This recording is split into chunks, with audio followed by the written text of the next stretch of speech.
cut here. Wink. Let's get right into it. Continue. Oh, what? I can load...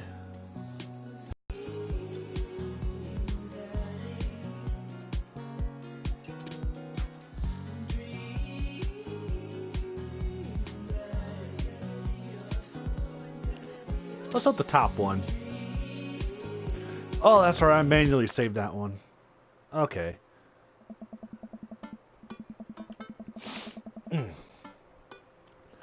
Amanda and I flop down onto the couch. Amanda has to shove some empty boxes out of the way before she can sit. Too bad we're gonna be putting my stuff right back in these boxes in a few months. No. No, don't say that. Aw, Dad. It's gonna be okay. I'll be fine. I know.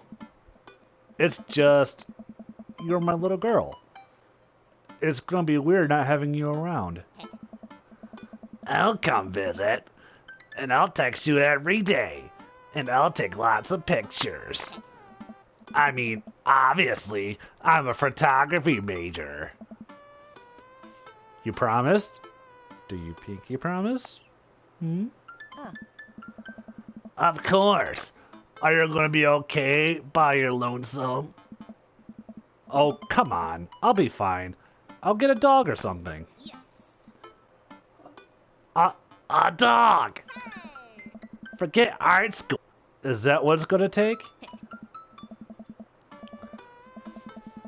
Medium-sized dog. Handkerchief around the neck. I get to name it. That's what it'll cost me for me to give up my dreams. I'm a woman of simple wants and needs. Well, a dog is a lot cheaper than college. Amanda laughs. Suddenly, a pile of envelopes slides through the mail slot. Speaking of college... Amanda darts over to the envelopes and shuffles through them. She pulls one out and throws the rest back on the floor. This is from McGowan College of Art and Design. Open it. But I'm scared. It's just an envelope, bitch. Yeah, it's just like my entire future. Not a big deal. She takes a deep breath and rips the letter open with her teeth. We have a letter opener, but okay. I'll hold my breath while Amanda's eyes dart back and forth, scanning the letter. What does it say? The admissions committee has reviewed your application. Blah, blah, blah. Her face drops. Regret to inform you that we are unable to offer your admission to admission to McGowan College of Art and Design. Amanda throws the letter on the coffee table. Oh, sweetie. It's okay. I kinda saw it coming. I knew I shouldn't have put that experimental stuff in my portfolio. Their admissions officer told me they just want to see portraits or whatever. I'll pull Amanda in for a big hug. You're an amazing photographer. I know how much work you put into your portfolio. Some other school is gonna want to snatch you up for sure. Yeah, I know. It's fine. No, it's not. Are you actually fine, or are you just saying that? Huh? Got one implied. I'm fine. Really. Her face says the opposite, but I probably shouldn't push her on this. Oh, and before I forget, Emma R and Emma P are sleeping over tonight. So, you need me to pull... You need me all... Ah, shit. You need to be out of the way because I'm painfully uncool. I would choose more delicate phrasing, but yes. Well, I'll have you know that I conveniently already have plans for tonight, so you'll have the new place to yourself. What? What are your plans? Quick, think of plans. I am strictly the mayor of this town. Gotta attend the union meeting. Going clubbing.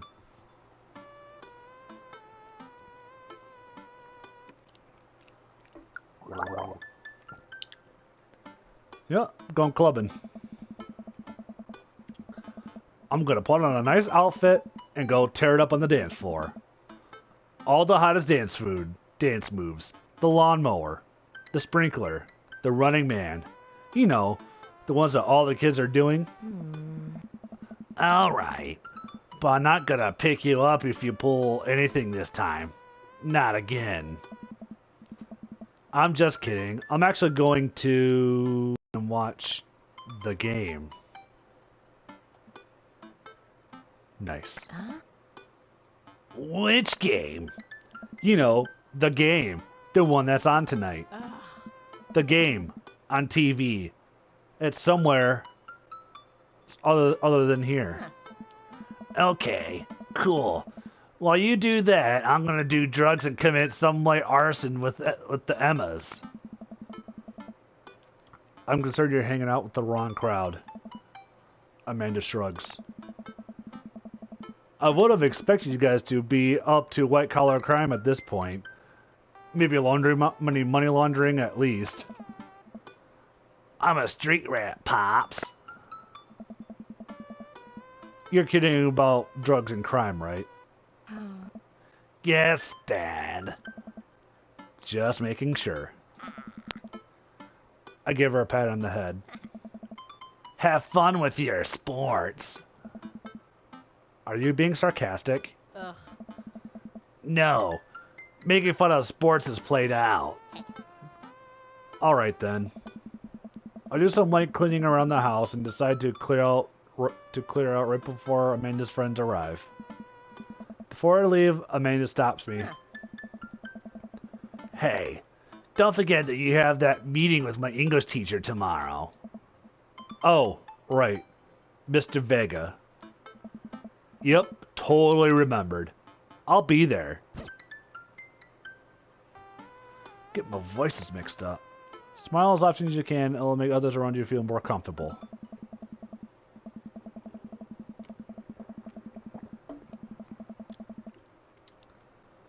Wow, I guess I really didn't think this plan through. I'm not entirely sure where the closest bar is, and Amanda still hasn't shown me how to use the GPS on my phone.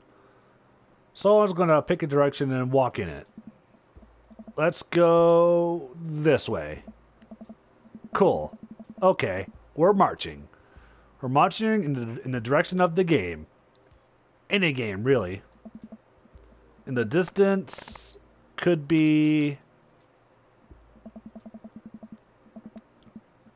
a big burned out neon sign hangs out above a tiny dive bar. Jim and Kim's, huh? Alright, it'll do. The bar is small and dimly lit. The crack of pool table sounds in the back as patrons laugh and joke. A string of multicolored Christmas lights hovered above the bartender. I can't tell if he's Jim or Kim. Oh, I pull up a seat at the bar. What it'll be, stranger? One beer, please. Sure thing, boss. The bartender slides me a nice cold beer. I take a sip and enjoy the refreshing taste. Hashtag not sponsored by Bud Light or anything. Say, are you Jim or Kim? Oh, I'm Neil. Oh. I awkwardly turn my attention to the game, which is playing on one of the TVs on the wall. As luck would have it, my team of preference is not only playing, but is currently in the lead, which is always a good thing. The brightly colored mascot, which is some kind of animal, does cartwheels. I silently cheer on my favorite team, hoping that I don't get into any confrontational arguments with a fan of the opposing team. Several people in this bar are wearing the distinctive colors of the team I dislike, although I believe from their demeanor that, like me, the passion for their team is all in good fun. Hey, sailor. A middle-aged woman holding a nearly empty wine glass slides up to the bar and sits uncomfortably close to me. Hey, sailor. Oh, hello. Ah. Good to see his fresh meat around here. I'm Mary. Come here often? No. I actually just moved to this part of town today. I'm Dad, by the way. Are you watching the game? Yeah, my preferred team is in the lead. If they keep this up, they'll win the game with ease. Hey, sailor. Oh, I love that team. And also love that game.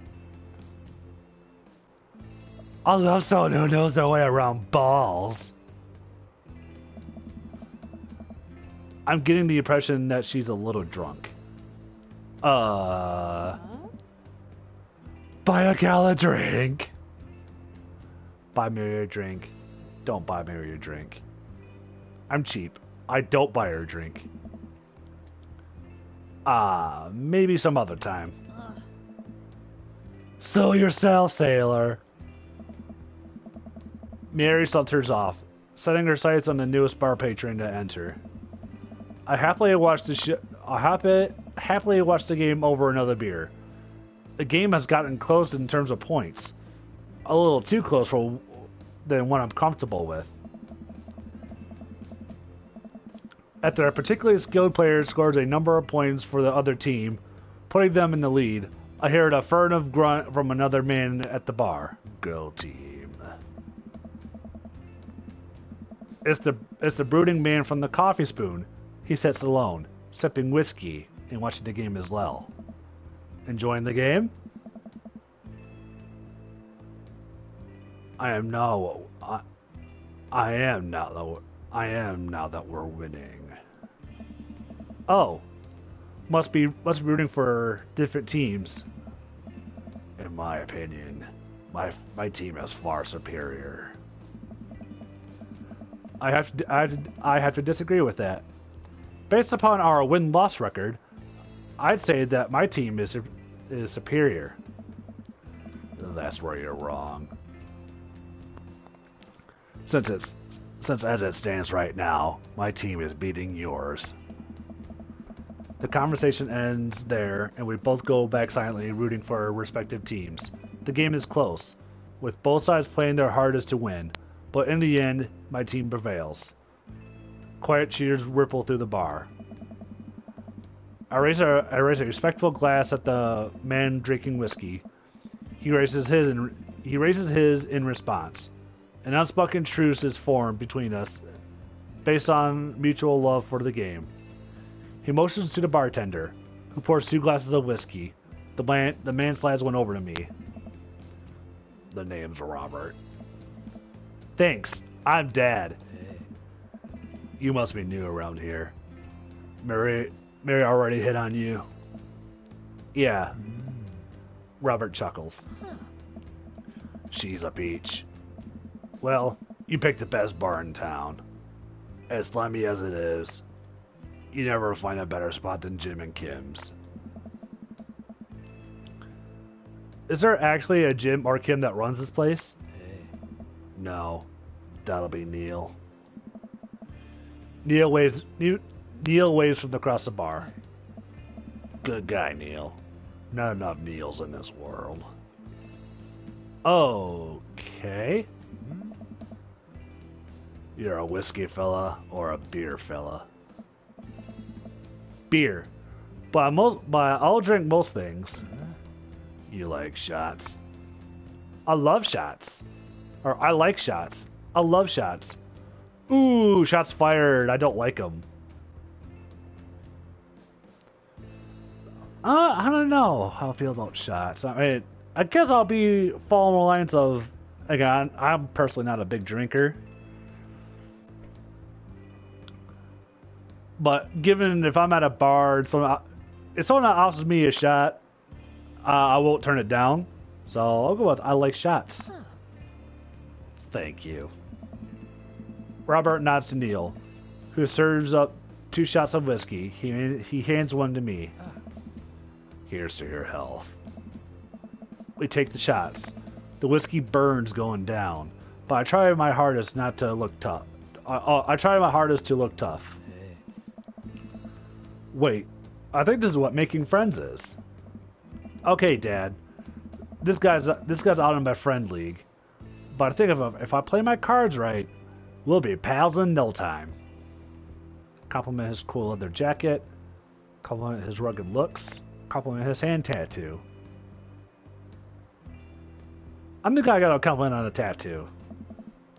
I like your tattoo. What does it mean? It's a reminder. I'll wait for him to elaborate, but seems like he's done talking. Man, this guy's mysterious and cool. Way cooler than I am, at least. Robert signals to the bartender for another round. What are you doing here tonight? My daughter kicked me out of the house, running from my problems, trying to make friends. I'm new in town. I figured it might be good to put myself out there. You seem pretty cool. The key to being cool is acting like you don't care about anything, but actually care very deeply about everything to the point where it's deliberating. Really? Robert downs the rest of his drink. Of course not. He gets up. Be right back. Gotta powder my nose. I forget what voice I gave Neil. Oh, I know. Never seen Robert this talkative. He must like you. Ha! I guess so. I gotta admit that Robert has a gruff charm to him. If a guy like that thinks I'm cool, then I must be. Robert comes back from the bathroom and grabs his leather jacket. I'm gonna go home. You heading my way? Guess I'm going to Robert's then. Robert and I leave the bar and find ourselves walking in the same direction. I live in the cul-de-sac down the way. Does everybody live there? Me too. We just finished unpacking today. Great place to be. Great neighbors. Well, some of them. Who's that? We get to Robert's house, which is just a few houses away from mine. We stop and he turns to me. I don't kiss and tell, Dad. So are we doing this or what? What? You know. Do you want to come inside or not? A wave of realization rushes over me. I blush. Lay it on smooth, smile and nod. No thank you. Lay it on smooth. Well, I don't see why not. That sounded smoother in my head. Let's do it. I follow him up to his door. He fumbles with his keys for a second and unlocks the door, leading me inside. The moment the door closes behind us, he pushes me against the wall and kisses me, grabbing my hips. Come on. Robert takes my hand and leads me up to the stairs and into what I assume is his bedroom, but it's so dark that I can't see anything about Robert's intense expression. He kisses me again and I can hear him shucking off his jacket. I clumsily take off mine too. His hands roam down my chest and suddenly he's tugging at my belt. I don't normally do this. Do you want to stop? No. No. Good. Robert continues to unbuckle my belt and guides me to the bed. Let's have some fun.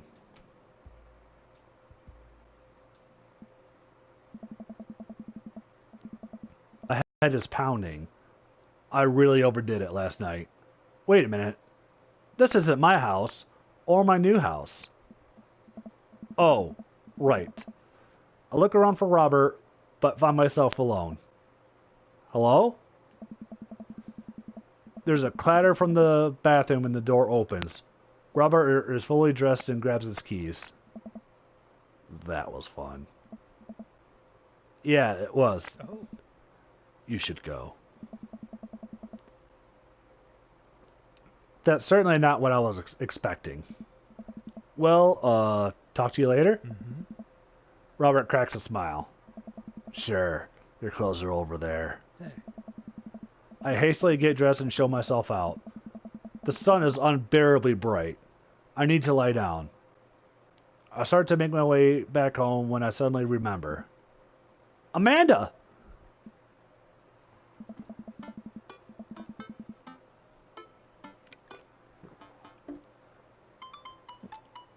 I rush back home and throw the door open.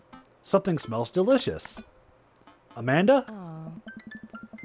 Amanda runs out of the kitchen and looks slightly disappointed.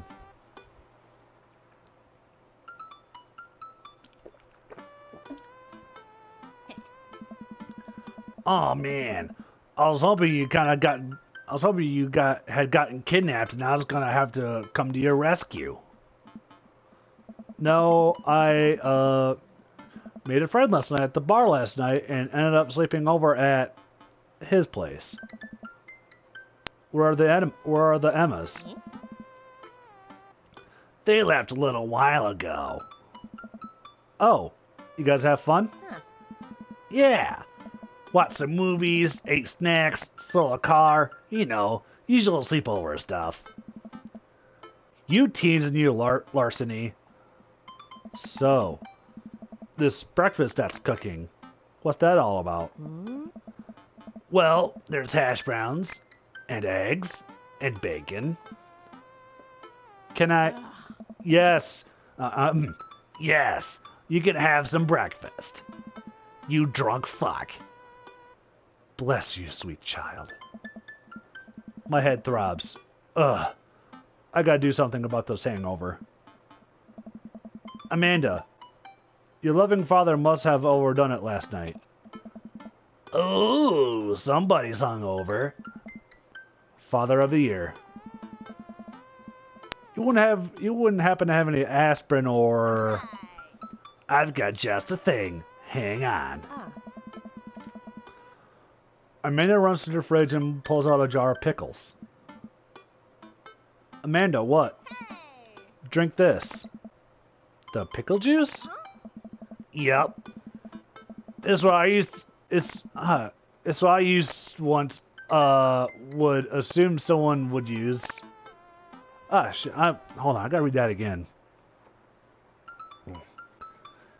Yep. It's what I used once. Would assume someone would use. I would also assume that it works pretty well. Although I'd never tried it before. It won't try it, obviously. Who raised you? Amanda Ann. Give her a stern yet resigned side eye. Oh. I eye her suspiciously. I eye the jar of pickles even more suspiciously. This better work. I down a sip of the tart juice. No, more than that. Way more than that. What? I mean, I assume. Watch it, you.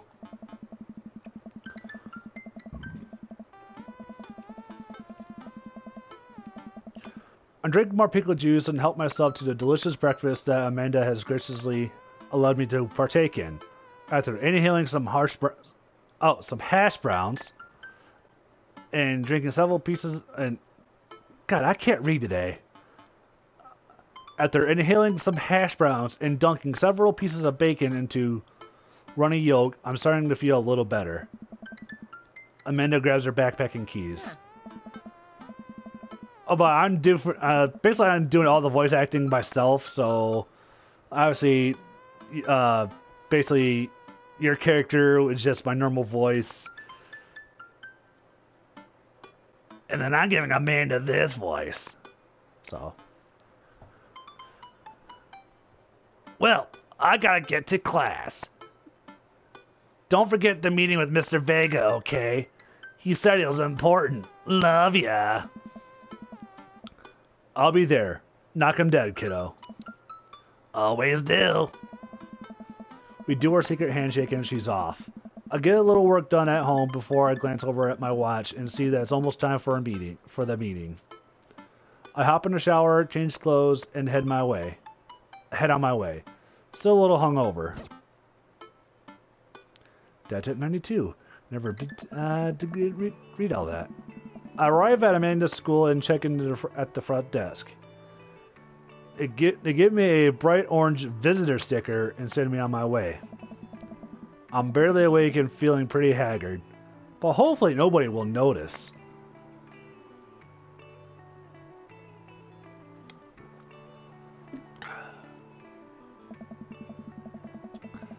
Check my watch and I'm relieved to see that I'm only 2 minutes late. Wait, was it room 103 or 108? I spotted you standing at his locker and approach him for help. Excuse me, do you know where Mr. Vega's classroom is? The youth turns around and looks at me up and down with heavily lined eyes. Oh. Come on, kid, I'm late for a meeting. Mr. Who? Mr. Vega? I don't know. Have you tried the exit? Okay, wise guy. Are you gonna help me out or not? Fine. Up the stairs and to the left. Can't miss him. I head up the stairs and walk around, unable to find Mr. Vega's class anywhere.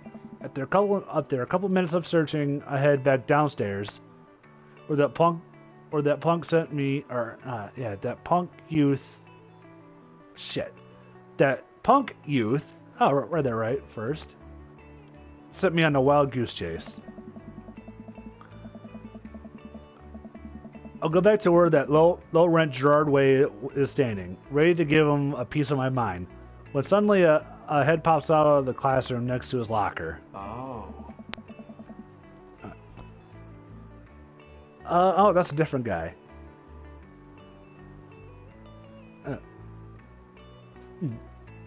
Lucen, do you have a third period to get to?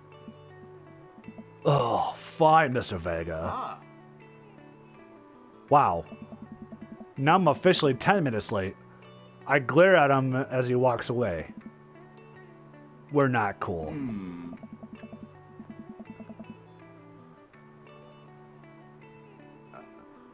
You must be Dad. The period's almost over. Would you mind waiting in the back? Oh. Mr. Vega leads me in and I take a seat in one of the comically small students' desks in the back. I might get stuck in this. Oh. All right. Where were we? Now, who can tell me about the unreliability of the narrator in J.D. Salinger's Catcher in the Rye? Yes, Colin. Colin stands up and does the thing where he blows into the crook of his elbow and make a fart noise. The whole class erupts in laughter. Oh. All right, everybody. All right, everybody. Very funny, Colin. Please sit down. Now, Holden Caulfield is an unreliable narrator in the sense that the bell for the end of the period rings. All the students immediately get up and make a beat for the door. Sweet Manchego. Remember to do the reading and answer the response questions on page 194 in your textbook. Nobody's listening. Or not, I guess. Mr. Vega turns to me and... don't you teach high schoolers? I don't know. Both, you know. Budget cuts. Right. Ah. Thanks so much for coming in.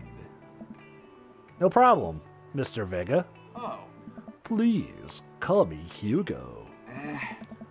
I don't normally do these impromptu parent-teacher meetings, but I'm sure you know Amanda's a very bright student, and I'm concerned about her recent behavior.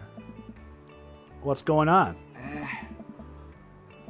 Amanda has never been the most engaged student, but I know she cares. Recently, though, she's been falling behind. She's not completing assignments and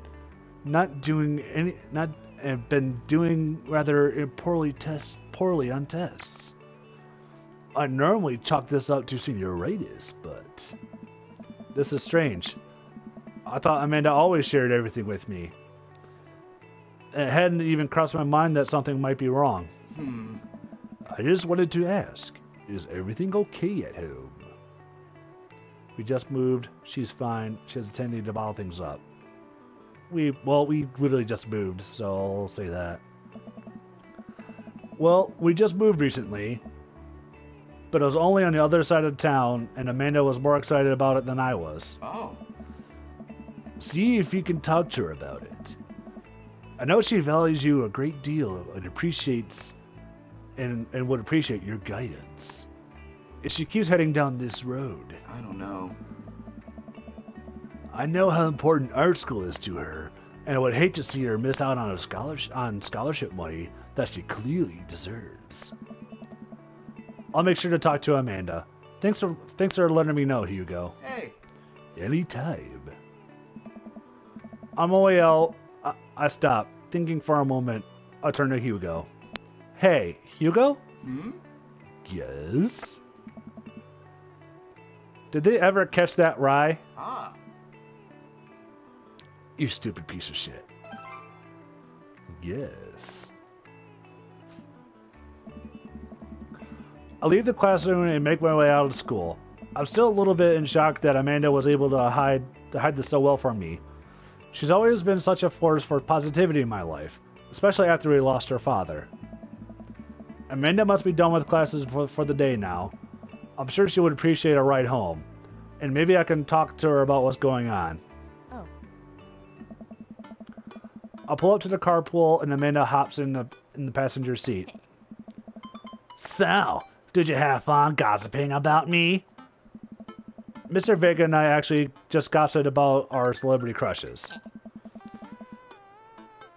So you talked about Mario Batali the whole time? It was a very productive meeting. I'm pretty hungry. Can we grab some dinner? And I would say it would be 3 o'clock in the afternoon.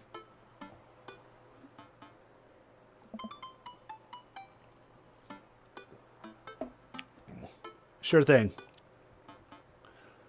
We can make something at home. Let's go to a mall food court. I fancy myself to be a pretty good cook. And I prefer making something at home as opposed to just buying something. Plus it's cheaper too. So, make something at home. Cool. I think with our powers combined, we could throw together a gourmet meal worthy of the Food Channel. I've actually done that before. I don't know about that, but I can promise you that it will at least be edible. That's a spirit. We drive in silence for a short while. Amanda plays a game on her phone. I should say something. You know, sometimes when a kid gets older, they find that they have to keep things hidden from their parents. And that's okay. Because sometimes that's what kids do. And that's okay. But sometimes it's good to have the parents' perspective. Because, you know, maybe the parents have also dealt with similar situations. And maybe they're a little cooler than you give them credit for. Anyway, what I'm trying to say is that it's good to share. Love you. Have you been reading my tweets? You have a Twitter? What? Oh, what? Never mind. Look, sweetie, Mr. Vega said you haven't been participating in class and that you're not turning things in. Oh, I'm fine, Pops. Senioritis and all. I thought you liked Mr. Vega's class. It's fine. He's fine. We pull up to a stoplight oh, that's redundant. We pull up to a stoplight and Amanda, she's still texting. Oh, that's a tricky sentence to say. I want you to know that you can talk to me about anything. Ugh. Uh-huh. I can tell that whatever it is, she doesn't want me knowing about it. That's frustrating. I heard Emma R's going to that fancy art school in California. That's exciting. Yep. Are you bummed that you guys aren't going to the same school? Yep. Amanda keeps texting. She stifles a laugh. What's so funny? I don't think you'll get it. It's a meme. She's looking at a meme. Meme review! Okay.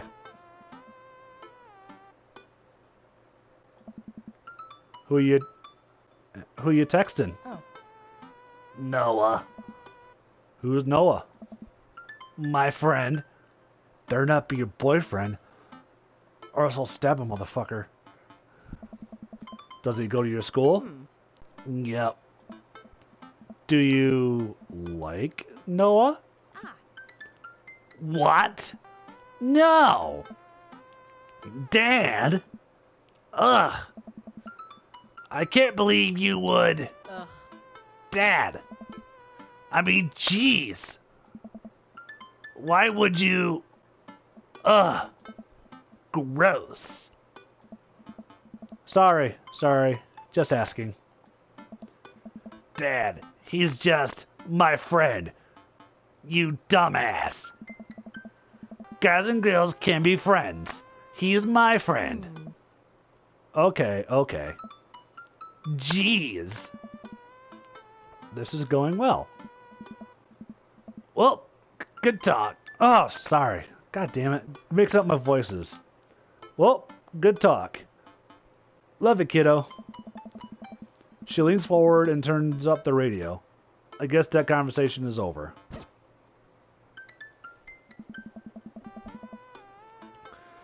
Amanda and I get back home and start cooking some dinner.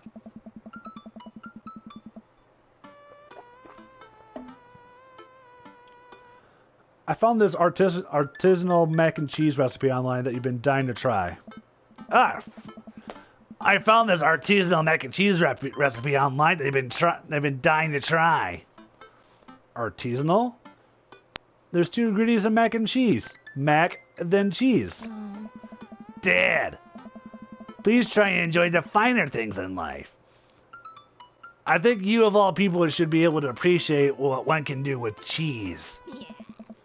Plus, it has bacon in it. Love me some bacon. Aren't we as a society collectively over bacon? I am never over bacon. Bacon is bae. Aww. Bacon never stopped being good. It just has a PR problem. We get to work on the recipe. Amanda is measuring things out and handing them to me to dump in the bowl so I can feel useful. Amanda puts me on bacon duty. So I chop a bunch and toss it in the pan and get it sizzling. Oh. The key to good mac and cheese is balance up texture and flavor. Shit. I'm going down that one again. The key to good mac and cheese is a balance of texture and flavor, Pops. Not only are we going to want the fullness of the cheese and bacon, but we also need to counterbalance it with the crunchy mouthfeel of breadcrumbs. Check on bacon, mouthfeel. What's a mouthfeel? You know, when you eat stuff and the texture. Listen, I've been watching a lot of the Food Channel, and I honestly don't know what it means. It just makes me feel sophisticated to say. So basically, like, mouthfeel in a culinary sense is kind of like contrast in the art world. You know, basically you got like sweet and salty.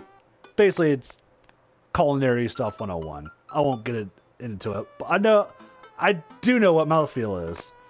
Not, and it does sound kind of sexual. That's just me though. No, I get that. Every time I watch that channel, I just feel in order: hungry, jealous, insecure about my cooking ability, and then hungry again. I like the mouthfeel of that sentence. Oh my god. Amanda, mouthfeel isn't just about food. It's also about words that are fun to say. Gregarious. Boisterous. Check on the bacon.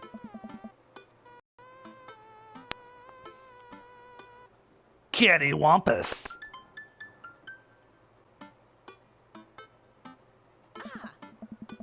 All of a sudden, the bacon burst into flames.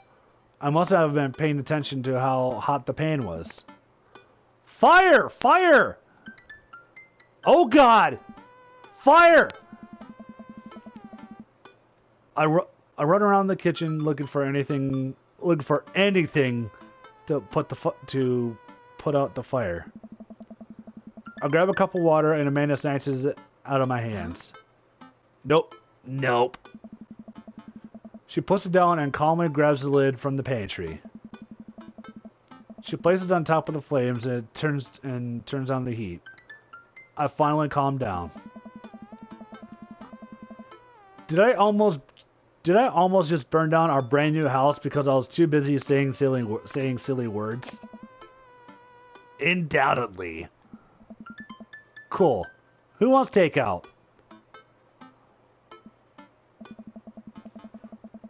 Amanda and I order some Chinese food and eat it on the couch of our new living room. She flips on the TV. Oh, cool.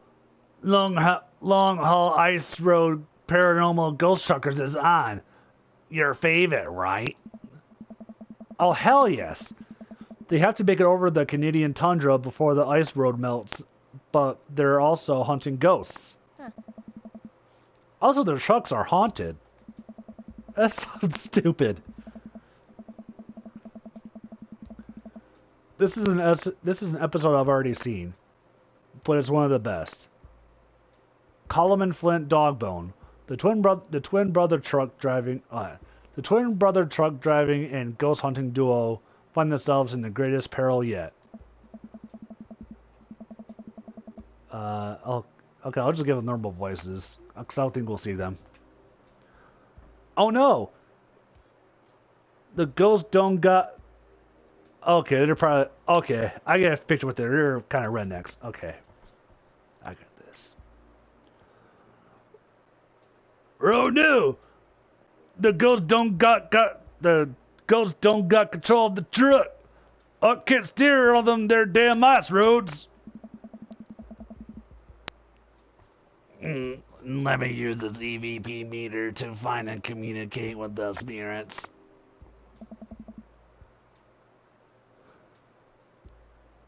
Flint, we're about to die! Almost got it. If you listen carefully, it sounds like they're saying, you're going to die.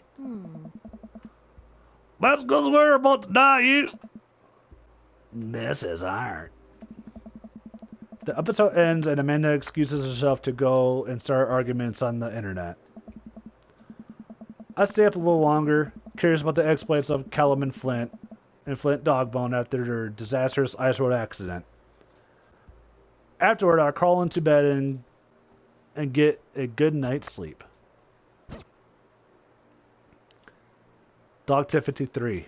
53. Pet every dog. That's a good tip.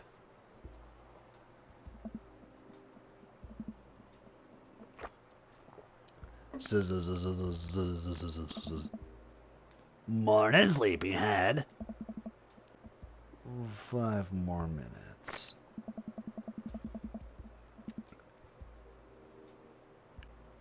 You have never ever let me have 5 more minutes. So get up. Fine.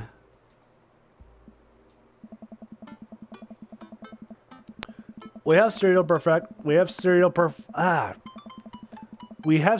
for breakfast and spend the morning putting together furniture.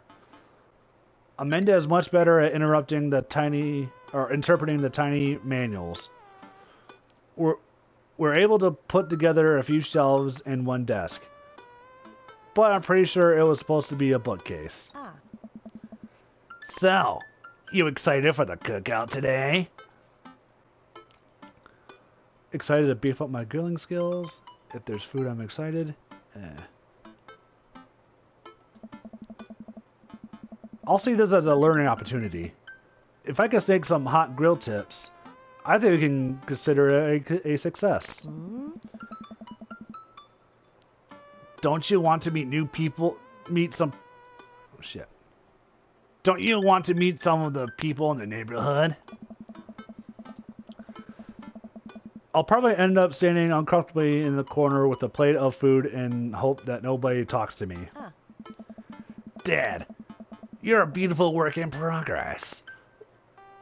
We'll get that butterfly to emerge from the cocoon. Ah. The social butterfly. Well, we better start getting ready. We definitely don't want to be late. Wait, no. We just have to be fashionably late. Who shows up to a cookout on time? You know what? We're going early, just because you said that. I head out the door and Amanda reluctantly follows.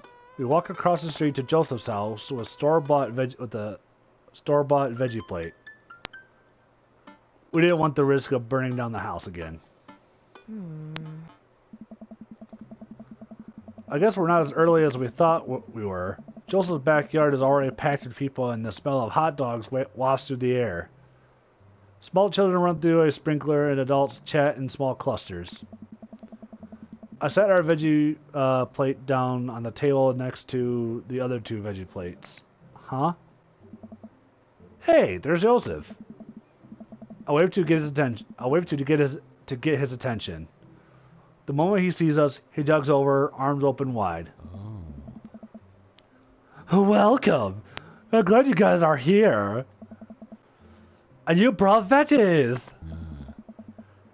Let me introduce you to my family. Kids, come on over here. This is Chris, my eldest. Hey? Hi. Oh. This is Christian and Christy. They're twins. Huh? They stare creepily and say nothing. Hmm. Then, of course, there's our youngest, Krish. Not Chris, but Krish. Wait, where is Krish? Mary put him in his crib. Oh no, it's a woman from the bar the other night. What is she doing here? Oh. Oh, how can I forget my lovely wife, Mary? Ah. Joseph pecks her on the cheek. She smiles. Oh, Mary, sweetheart. Did you put Christian to bed? Ah. I'll have to look for him. Oh. What? You'll have to. Joseph takes a moment and regains his composure. Mary, this is a new neighbor. Dad and his daughter, Amanda. Hmm. I'll shake your hand, but I have a glass of wine that I need to tend to. I love her. That is to, meet you, Mary, for the first time. Charmed. Well, I'll have to go over there now. Mary leaves. Oh god, this is so awkward. Wonder if Joseph knows. Wonder if Mary knows that Joseph knows. Wonder if Joseph knows that Mary knows that I know. It takes all my energy not to run away from the barbecue and start fresh in a new city. Yeah. my wife has a wonderful sense of humor. But please, you two, enjoy the barbecue. All the guys are really excited to meet you. Here, let me introduce you around. Let me introduce you to Damien. Joseph beckons a tall man in gothic attire over to the conversation. Good evening, friends. I try to give him a Dracula voice, by the way. Damien, this is a new neighbor, Dad. Ah, so lovely to meet you. I was like, I don't know what's a good Dracula voice. Damien shakes my head, and then bows. If you're ever interested, it would bring me great pleasure to host for you a spot on the afternoon tea. Wow, yeah, that sounds rad. Splendid. Well, I must be off. Perhaps our paths shall cross again. Damn, what a classy dude. Wow, I think I've actually met everybody else. Great, I bet you're excited to get to know everyone better. I hope you both enjoy yourselves.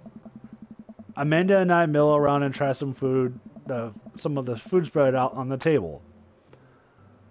I peck at some deviled eggs. Amanda grabs a small paper plate and immediately begins putting it in piling it with baked goods. I don't want to have to make friends. Dad. Come on, Dad. Who are you gonna party with when I go off to school? But I don't want to have to do pleasantries. Dad. They're gonna talk about weather. Go. Do it. Make a friend. But how could I possibly abandon my child at a social function? That's bad. That's bad parenting. This plate of cookies is my new dad. Bye. Amanda shoves me in the center of the yard. Well, here goes nothing. I look around the party, and I'm surprised to see some familiar faces. Isn't it the barista from the Coffee Spoon? Oh, dang! Robert's here!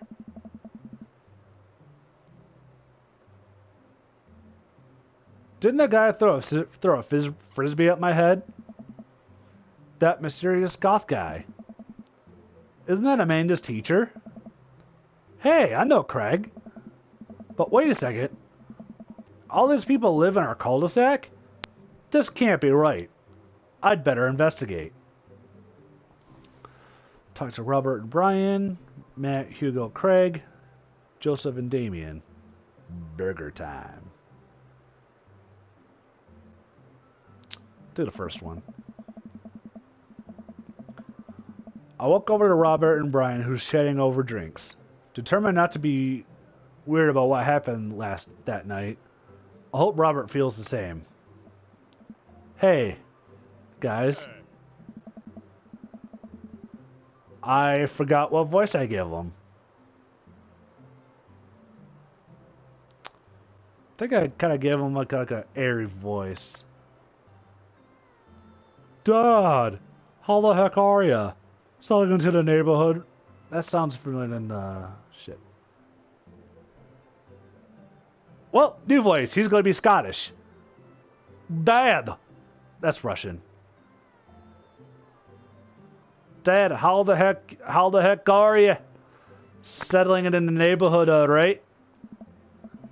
Oh, you betcha. Got the living room in order at least? I'll get a living room in order at least. That's great to hear.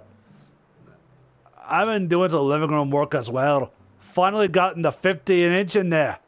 The game looks great in high def. Oh boy. Well, Dad, have you met the Brian yet? Or Robert yet? Yes, I believe we met. Briefly. Hey. Robert takes a long sip of whiskey.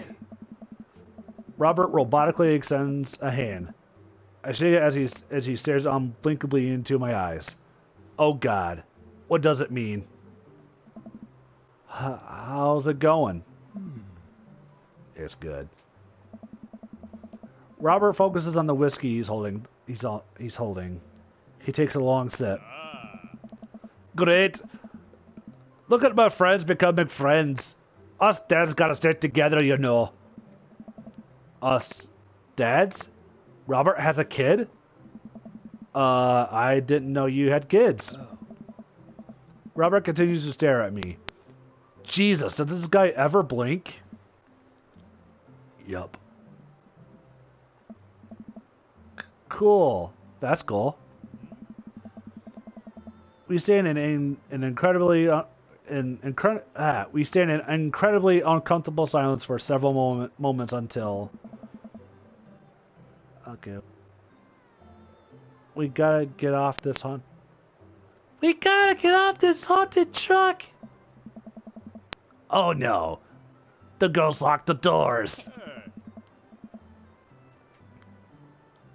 Daisy and Amanda run up to us, thank God.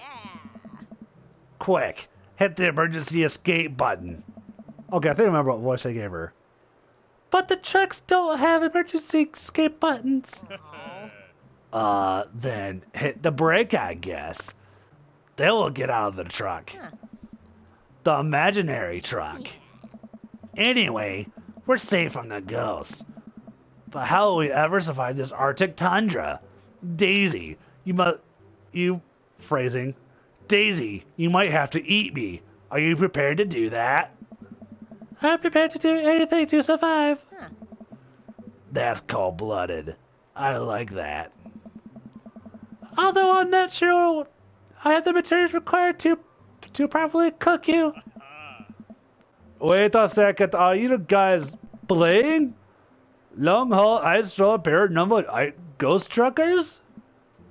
That turned into Russian. Yeah. Amanda and I love that show. It's the best. Especially the episode where Colum hides Flint's keys and Flint retaliates by breaking an ancient cursed urn and sending the spirit after him. Yeah. It's such quality reality television. Alright, Daisy. I found us a couple of bugs. They're gonna make a great meal. Lots of protein. Gotta keep us from starving out here in the harsh, icy wasteland. But there's a whole table of food right over there. Daisy, it's a game. We're playing pretend, you dumbass. It's what kids do, you bitch. Live a little. Amanda gives Daisy a handful of gummy worms from the snack table. They eat them with mock disgust. Let's go find kindling for a fire. Yeah. Okay. Yeah. But not an actual fire. Because we're playing to pretend. Yes. Now you're getting it. Daisy and Amanda run off. What a cute couple of kids. I turn my attention back to the conversation. But, wait, where did Robert go? I skim the party and finally find him in the corner talking to Mary. Does he not want to talk? Man, I never seen her get along with anyone so quickly. I step out of my Robert-induced haze. I guess Amanda just sort of has. I guess Amanda just has a. Maybe we do that one. Just thought I heard my name. Maybe not. I guess Amanda just sort of has a way with kids. That's kind of amazing. Daisy doesn't really get along with kids her age. It's nice that he's not trying to one-up me this time. Maybe we can have a regular friendship after all. Really? She just got a keys to herself. Her teacher says she spends every recess in the library. I think the other kids are intimidated about her intelligence. There it is. I wouldn't have to worry about it. I wouldn't worry about it too much. Amanda was shy at Daisy's age too. She used to have a habit of crawling under tables and crying every time we took her to a restaurant. She bit people too. Oh, kids, right? Gotta love them. You're required to by law. Well, since they're getting along so well, maybe we should try to put together a little play date for them. Yeah, that'd be nice. Well, I don't want to take up too much of your time. Go meet some of the other fellas. Talk to Matt, Hugo, and Craig.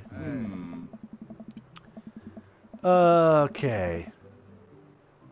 Okay, so Matt, I gave kind of like a surfer dude voice. Craig, I gave him a soft-spoken voice, and then Hugo, I gave a George Takei. Well, I don't think it's fair to try and compare two art movements like that. Periods in art only exist because they're a unique byproduct of the social and political climate of the time and place. And try to take something like, say, the Roscoe period and compare it to the postmodernism in America, you're completely disregarded the context of which a work of art is created. Matt and Hugo seem to be busy talking about like they don't notice me. Craig leans in. Dude, I have no idea what's happening. Talk to Craig. I'll talk to Craig. I turn my attention to Craig, who seems a little more attentive to my existence. How'd resistance training go the other day? Great. Little River here is a great cheerleader.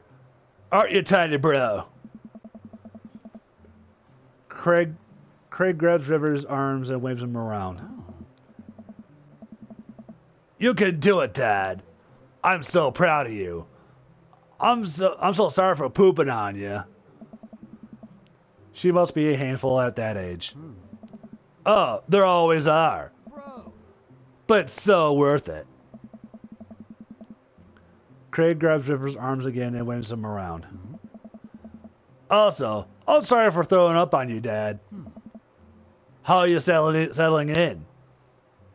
Almost done. New place is perfect. Never get too comfortable. Almost done. There's still a few odds and ends to take care of before I could actually call myself settled. But I think we could upgrade the situation to livable. We did livable throughout the entirety of college. Yeah.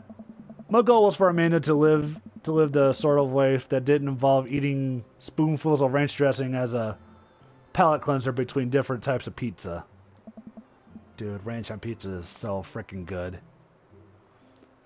She still does, though. Hey, she takes after her dad. Dad. Oh, yeah, Dad, how are you liking the new neighborhood? It's pretty nice.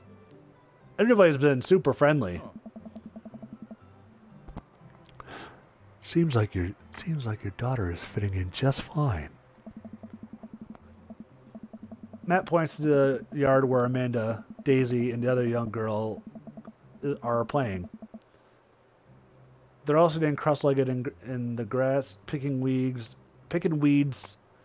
and weaving them into little flower crowns. It's pretty adorable. The girls I don't recognize jogs over to us. Hey. What is it, sweetheart? What is it, sweetheart? It's a flower crown. I thought you looked cute in it. Oh.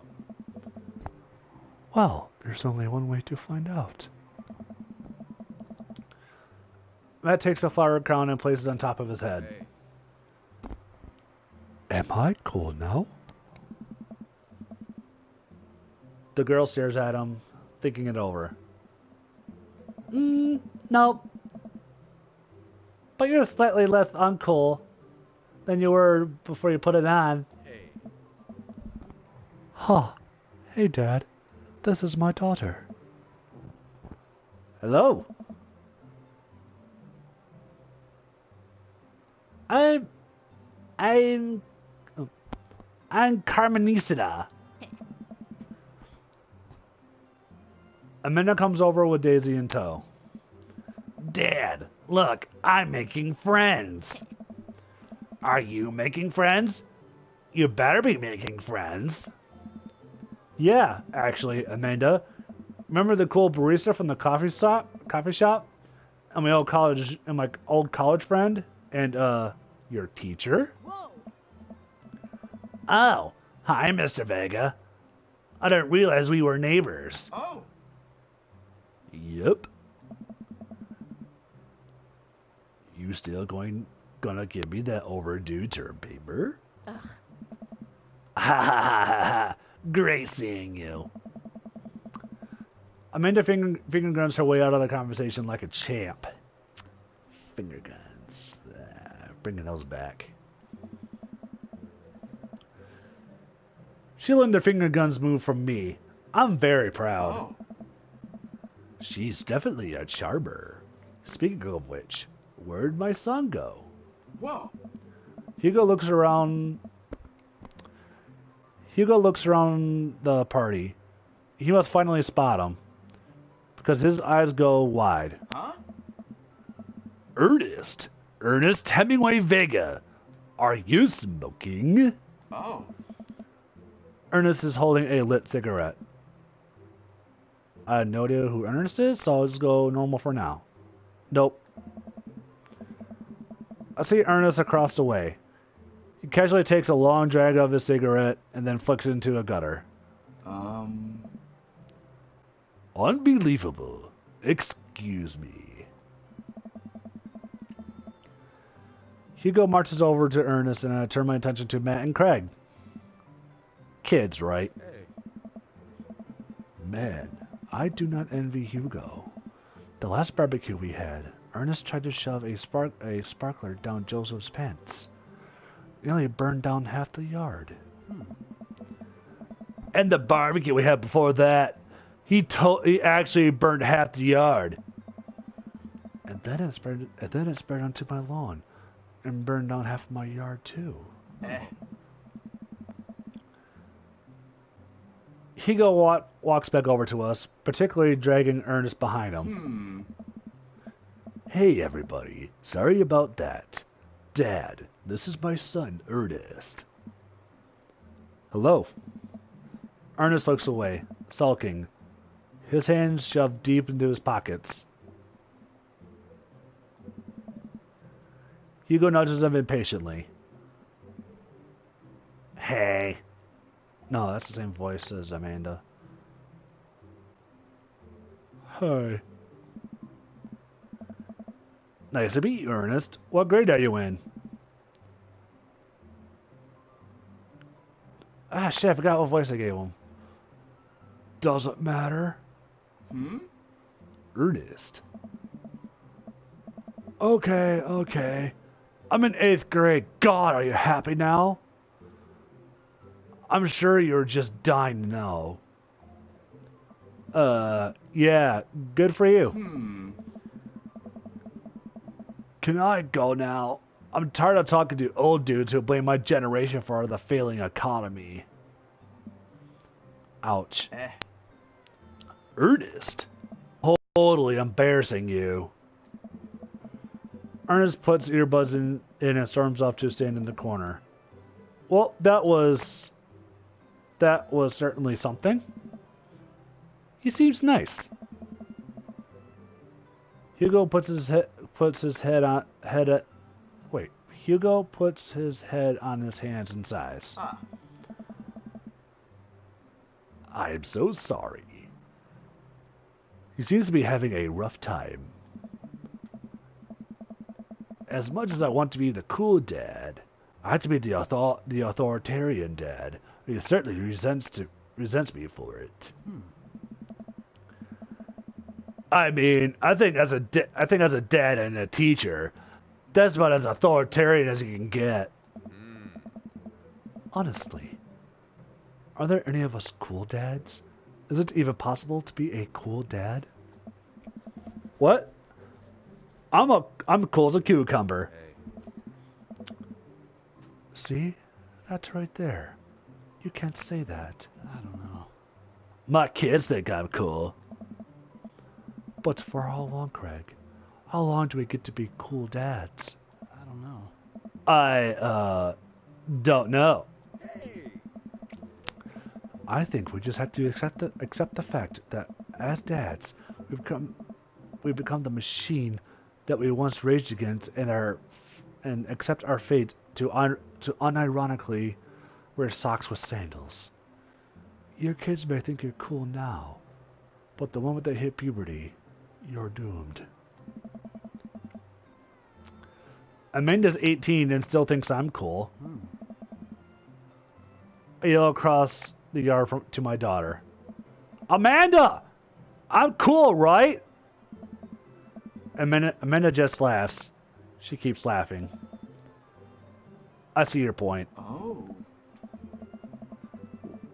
As much as we all want it, I don't think it's as important to be a cool dad as it is to be a good dad. We can't all be best friends with our kids. But it just doesn't work. I mean, look at me and Ernest. Ah. Our job as parents is to make sure our kids turn out okay. Yeah, you're right. But it'd be nice to have it both ways. Hear these guys talk about this makes me... Excuse me. Hearing these guys talk about this makes me think of the relationship with Amanda. We get along so well, but there might come a time when it might be like that. Is college when that happens? Hey. Don't let it eat up your time, Dad. Go meet some of the other people around in the neighborhood. Joseph and Damien. I spot Joseph chatting with Damien by the grill. Wonder what they're talking about. So I'm curious. Can you walk me through your whole house painted black? Huh. Where do I even start?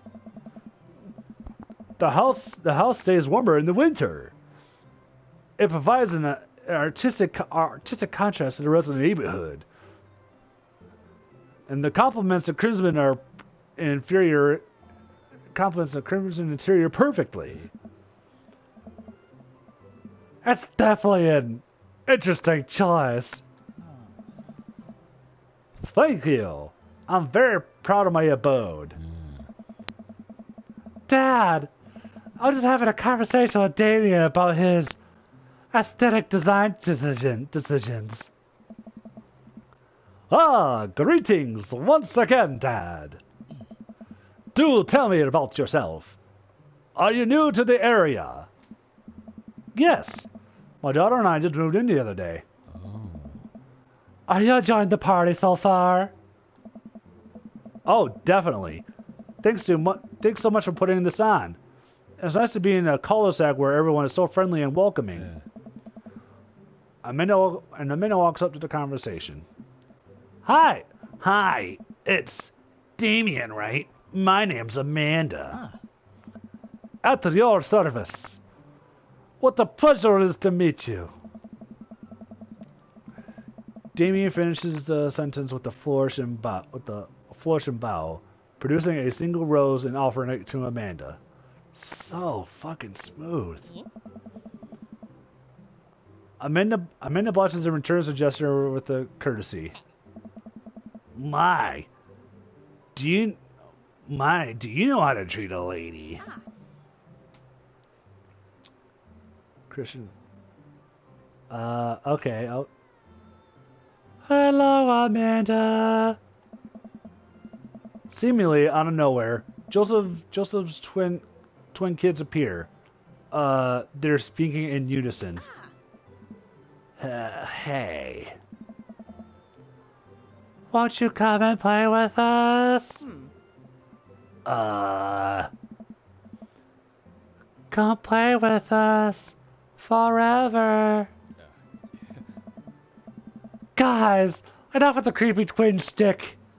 We've talked about this. Christian and Christy slowly back away. Where do you think they get that from? Mary pops back into the conversation, wine in hand. I don't know.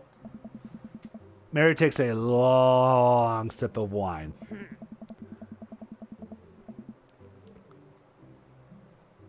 I think I'll have taped over a VeggieTales? Oh. I think I'm gonna tape over a VeggieTales VHS with The Shining. Who knows? She takes another sip of her wine. Where's Crash? Wasn't he with you? Gil, you had him a moment ago. He's probably stuffing dirt in his mouth. He'll be alright. Toddlers are pretty resilient. I'm mixing up my voices again. Getting inconsistent. Mary tips her glass to me. Hey.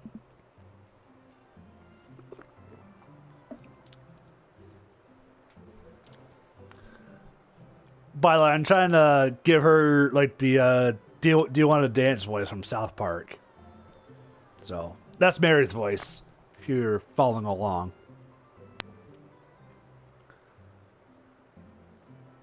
It's my first time to the rodeo. It's my fourth. I see his four little sweetheart. Won't you do me a favor and please find Crash? That'd be great. I'm sure he's fine. Mary. Okay, jeez. Mary finishes her wine and wanders off. Dad, can we go now? Ah, Luthien! Haven't I introduced you to Dad yet? Hey, it's that punk from Amanda School. I remember you. Whatever. That's no way for a young man to speak to his elders. Be polite. Lucien bows. Whatever, sir. Lucien bows again. Mr. Christensen,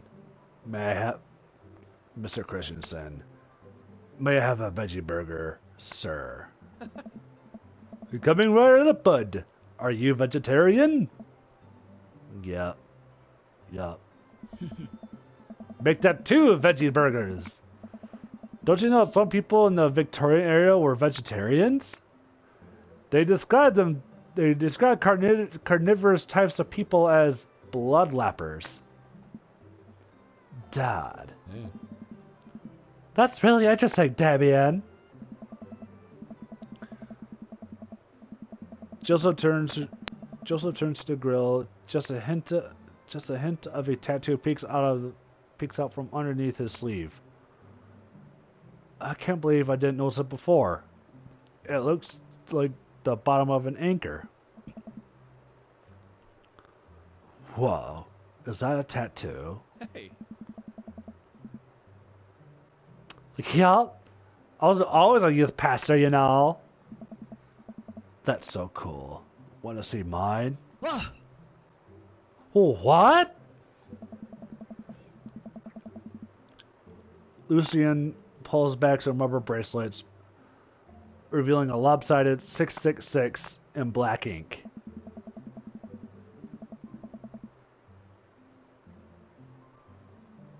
My buddy gave me a sick tattoo poke. Give me a stick and... Oh. My buddy gave me a stick and poke tattoo last week. I think it's healing up pretty good. Lucien! Oh no. We'll talk about this later.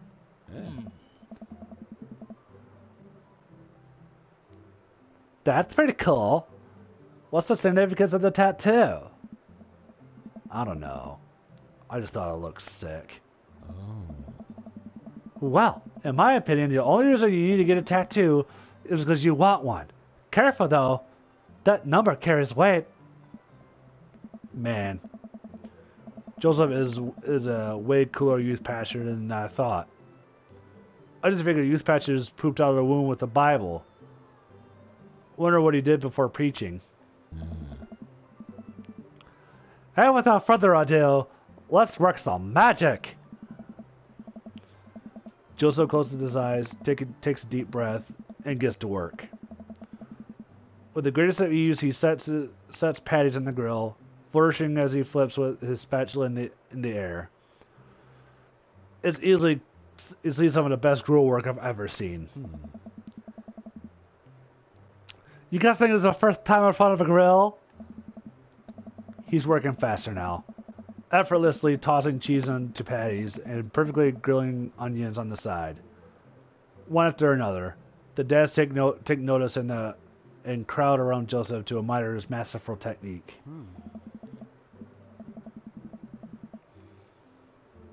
You probably didn't know this, Dad, but Joseph's known around here for his grillmanship. He ungrillbelievable. Oh no, he's Scottish. He is ungrillable. Yeah, that. Hey. I tried getting his level, but I just couldn't catch up. Hey. Let us keep studying. He has a rare quality about him. Mustard we keep talking about this? Can't we appreciate the artist? I've never seen him make a mistake. I've never seen him make a mistake. Ah. Okay, we need to stop. This is getting too cheesy. Please stop. All the children at the party booed the glorious display of puns in unison. Wink. Okay. Please form an orderly barbecue queue. Barbecue. Amanda groans. We all grab our food and hang out, enjoying perfectly cooked cheeseburgers. Ah. Man, it's so wild how all of us dads live in the same cul-de-sac. Hey. Kinda nice, isn't it? It feels like there's a real community here. Totally helps when you're just a single dad trying to raise a kid. Oh. We're all happy to have you here, man. I think you're gonna like this neighborhood a lot. Oh. Plus, Amanda seems to be getting along with all the kids. If she decides to get into the babysitting game, she'll really make a killing. Oh. Hey! Why don't you add us all on Dad Book? Dad Book? Yeah, it's a great social network for dads to keep in touch with each other. We're all on it. So if you ever need to reach out to anyone, it's the simplest way to do it. Sorry, I'm just an old-fashioned dad. Social media goes over my head sometimes. Don't worry, Pops. I'll help you figure it out. The rest of the barbecue goes smoothly. We all trade stories and drink beer as our kids play on the lawn. Amanda breaks up a fight between Carmenista and those weird twins. I think they wanted her soul.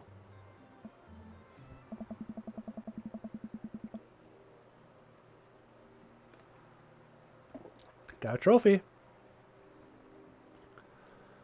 Amanda and I walk back to our place as the sun sets over the neighborhood. Pretty fun party, don't you think? I mean, got a burger in me. Feel like I was at a networking event. Wish could have been playing Paranormal Ice Road Truckers.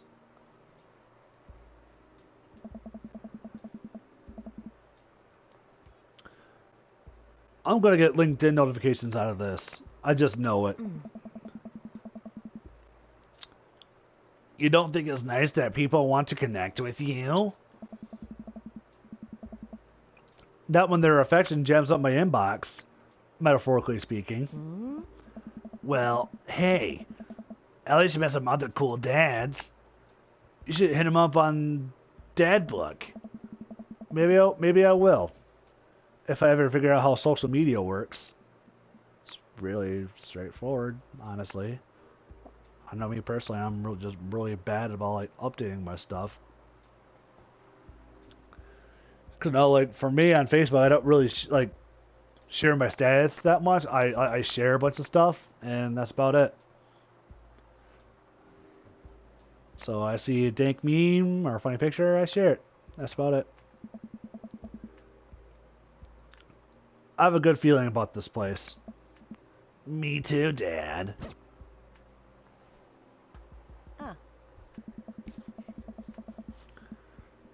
Amanda and I arrive home with the remnants of our veggie plate.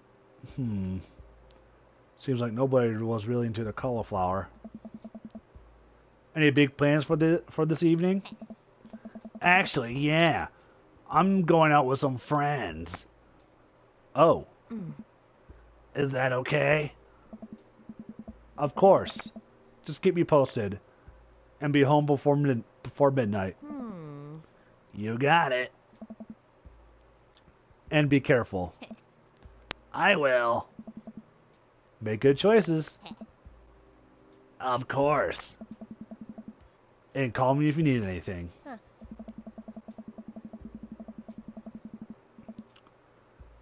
Dad, you're not going to do the thing where you wait silently for me to come home in the living room with all the lights off, are you?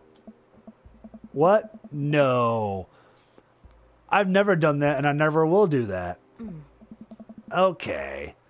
Do you have plans tonight? My plans were kind of to eat ice cream and watch TV with Amanda, but I'll find something to do. I'm gonna work on stuff, see how long you sleep, throw a party, work on some stuff. You know, dad stuff. I'm just relaxing tonight. Have fun, okay? Great. See you later. I watch Amanda drive off into the night. I really do hope she has fun. I plop down in front of the TV and turn on some Wine and Dine Mastermind with celebrity chef Gavin Chapman. Looks like Gavin's making a roasted rack of lamb with rosemary mashed potatoes. I'd love to be able to cook like that. Although I think if I was actually good at cooking, I'd use my powers for evil. Like, just making like making baked Alaskas all day instead of of a food of real nutritional substance. Man, Gavin Chapman just caught that thing on fire, but he meant to do it. What a professional. I lose track of time as I blaze through several episodes of Wine and Dine Mastermind, and also one episode of some cooking show called Meat Hell. I'm not even sure how what that one was about. It was just a lot of yelling. I glance at my watch. Man, it's almost midnight. I should check in with Amanda. I send a text. Hey kiddo, you good?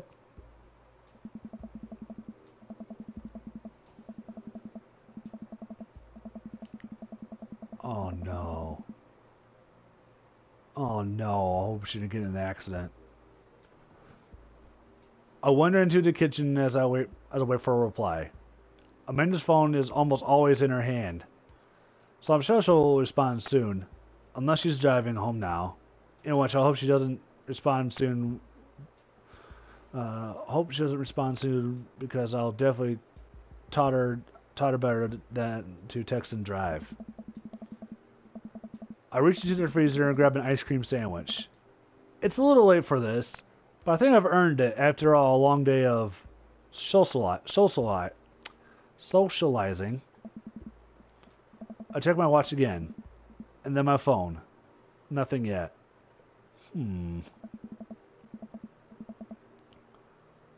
Okay, see, now I'm worried. Do I call her? Do I call the cops? No. It's too soon for that. I'll just send her a gentle reminder text. What's up?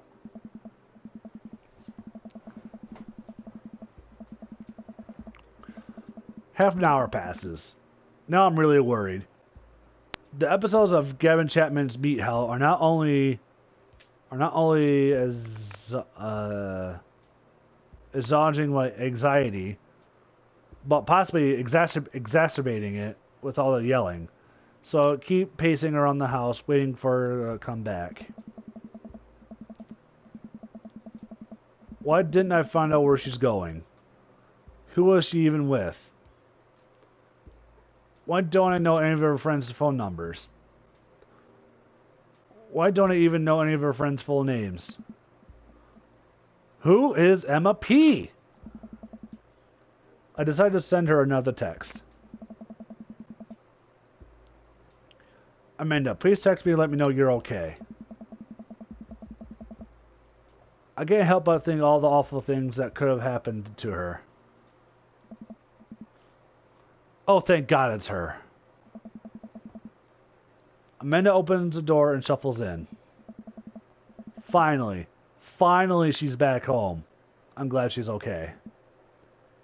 Sup? Sweetie, thank God you're safe. Yup. Everybody, yep.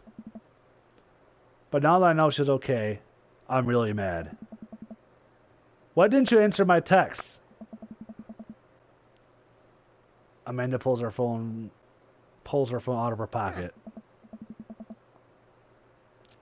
Oh, whoops, because I didn't see those. She starts to walk to her room. Amanda Ann. Whoa, we're pulling out the middle name now?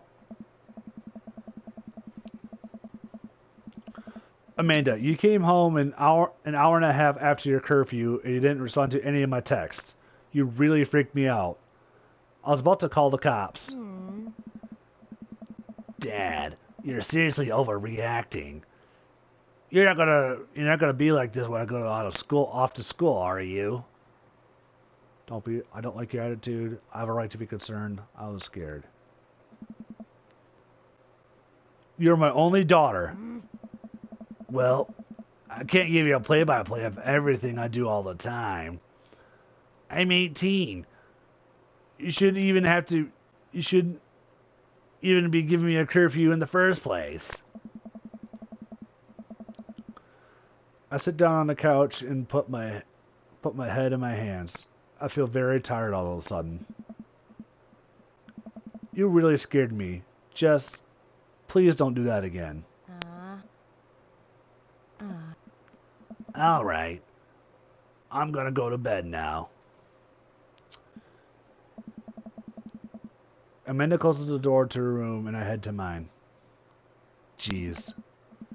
As I'm falling asleep, the one thing she said echoing in my head. You're not going to be like this when I go off to school, are you?